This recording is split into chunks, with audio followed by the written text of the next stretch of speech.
À chaque élection présidentielle, la question de notre développement dans le cadre français est posée. Aujourd'hui, l'État est de moins en moins généreux financièrement vis-à-vis de nos régions du fait de l'endettement de la nation. Pourtant, les besoins sont grandissants en Outre-mer. Alors, question, faut-il encore tout attendre de la France? Élément de réponse avec Éric Rayapin et Emmanuel Gir. Lors du premier tour de la présidentielle, les électeurs guadeloupéens ont voté à 40%, soit 12 points de moins par rapport à 2012.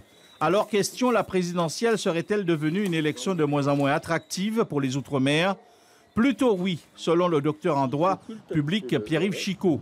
Il y a une prise de distance des derniers présidents de la République vis-à-vis de l'Outre-mer. Ces présidents paternalistes qu'on a connus, notamment Valéry Giscard d'Estaing et le général de Gaulle, n'existent plus parce que nous sommes en période de restriction budgétaire. Nous sommes dans le cadre d'une économie de la pénurie et la générosité financière dont le pouvoir central a pu faire preuve à notre endroit est en train de s'étioler et en train de disparaître progressivement. Pour le philosophe Jackie Daoumé, cette attente des populations ultramarines a une explication. Depuis la départementalisation, l'assistanat s'est progressivement installé chez nous. Mais on perd surtout l'idée de création de quelque chose. Hein. Le projet de société. Le projet de société, on en revient au même problème. Mais la situation est grave.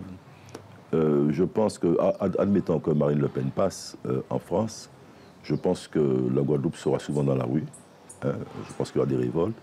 Et si c'est Macron qui passe, donc c'est l'un ou deux, la situation va s'aggraver parce qu'effectivement, il y aura des restrictions, la politique sociale va se réduire, donc la Guadeloupe va souffrir. Dans les deux cas, quelles que soient les résultats des élections, dans les deux cas, nous rentrons dans une période très difficile pour la Guadeloupe.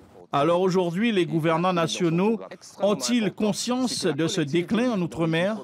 Parce qu'ils ont d'autres préoccupations qui sont de type sur les dossiers européens, sur les dossiers internationaux.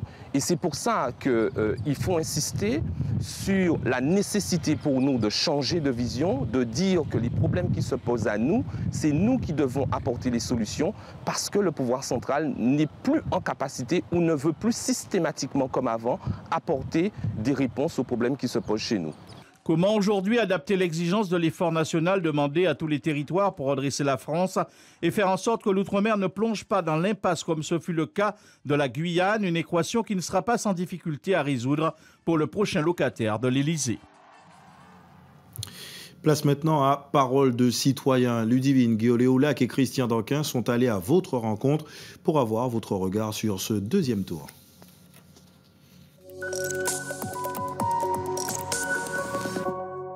C'est vrai que c'est une élection assez compliquée et j'avoue qu'il y a quelques deuxièmes tours que je ne souhaitais pas voir présentes.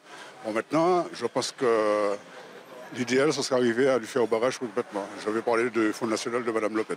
Les deux grandes puissances politiques françaises sont absents, ce qui m'amène à dire que le deuxième tour est très incertain. Voilà, très incertain. Mais en tous les cas, pour moi, je sais où j'irai. Je le vois plutôt coude à coude avec nos deux concurrents.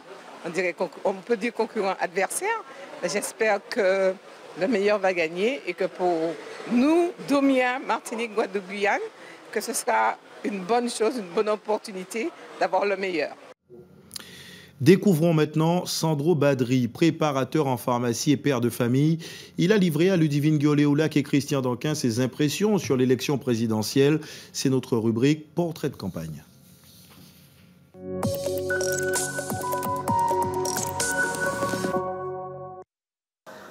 La rotonde à Saint-François, son marché, ses boutiques et sa pharmacie.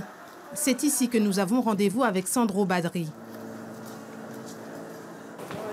Bonjour. Il n'est ni pharmacien ni médecin. Et pourtant, il connaît les médicaments et leur usage sur le bout des doigts. Préparateur en pharmacie, Sandro, 47 ans et père de famille, travaille ici depuis 6 ans. Je peux vous commander ça pour cet après-midi si vous voulez. Un métier qui le passionne tout comme la politique. Samedi dernier, c'est donc tout naturellement qu'il est allé voter. Et au-delà des résultats, c'est l'abstention qui l'a le plus marqué. Je ne comprends pas cette abstention. C'est une élection primordiale. C'est l'élection du président de la République. Donc on doit, en tant que citoyen, s'intéresser à ce qui va se faire. Parce que le président de la République, il est aussi chef des armées. C'est lui qui va mettre en œuvre son projet pour la France et aussi pour la Guadeloupe. À Saint-François, c'est Emmanuel Macron qui est arrivé en tête au premier tour.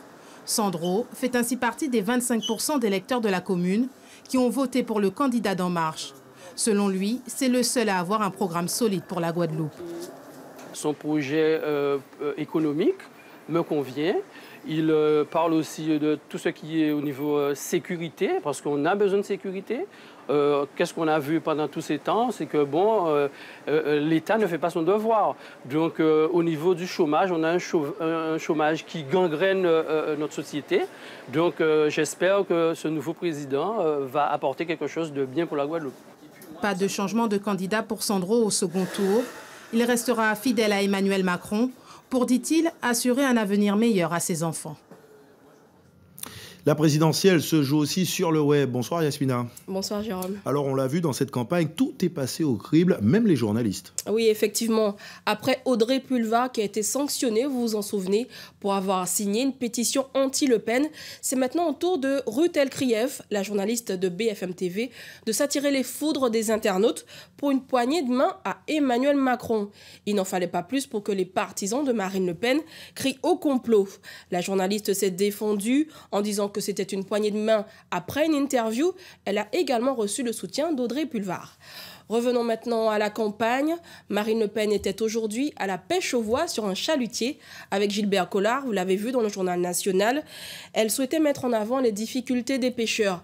Eh bien, vous allez le voir, la seule chose qu'ont retenu certains sur Twitter, c'est cette scène où il s'amuse avec un poulpe. Scène qui n'a bien évidemment pas plu aux défenseurs des animaux et qui n'a vraiment pas plu à Emmanuel Macron qui a aujourd'hui sur son compte Twitter vertement critiqué son adversaire. Donc immédiatement, contre-attaque du clan Le Pen qui n'a pas non plus apprécié, mais pas du tout, le passage d'Emmanuel Macron dans l'émission « Touche pas à mon poste » de Cyril Hanouna. Et encore une fois, il crie au complot. Et certains électeurs espèrent toujours un miracle. Oui, effectivement, vous le savez peut-être, tous les suffrages du premier tour de 12 communes de France ont été annulés par le Conseil constitutionnel pour irrégularité. Ça fait environ 4500 votes. Il faut savoir également qu'aux Abîmes, par exemple, 251 suffrages ont été annulés. Eh bien, pour certains déçus du premier tour, c'est amplement suffisant pour qu'on refasse l'élection présidentielle. Merci Yasmina, on vous retrouve demain soir. Vous serez aux côtés de Sophie Vingada-Salon. Bonsoir. Et c'est la fin de cette page spéciale consacrée à la présidentielle.